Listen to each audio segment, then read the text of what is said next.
Warga Aceh terpaksa antre untuk gas, meski kaya sumber daya alam.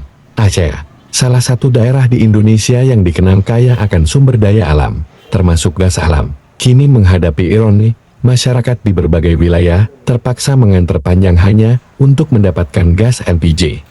Di situasi ini memunculkan tanda tanya besar, bagaimana daerah dengan kekayaan gas alam melimpah bisa mengalami kelangkaan bahan bakar untuk kebutuhan rumah tangga. Antrean warga terlihat di sejumlah pangkalan gas di Aceh dan kabupaten lainnya. Sebagian besar dari mereka mengeluhkan sulitnya mendapatkan tabung gas 3 kg, yang merupakan kebutuhan utama rumah tangga kecil dan pelaku usaha mikro. Aneh sekali, Aceh ini kaya gas alam, tapi setiap kali beli gas harus antre lama. Kalau telat sedikit, pasti habis. Salah seorang warga Aceh. Kelangkaan gas ini diduga disebabkan oleh buruknya distribusi dan ketidakseimbangan antara pasokan dan kebutuhan masyarakat.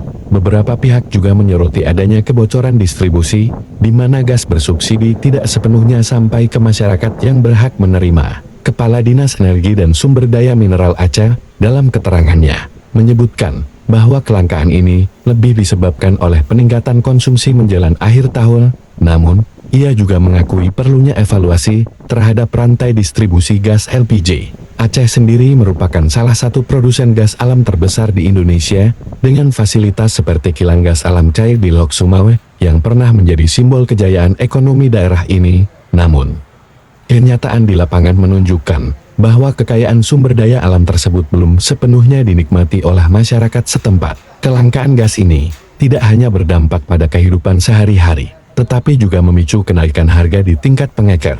Warga berharap pemerintah daerah dan pusat dapat segera mengatasi masalah ini, agar kebutuhan pokok mereka tidak terus terganggu.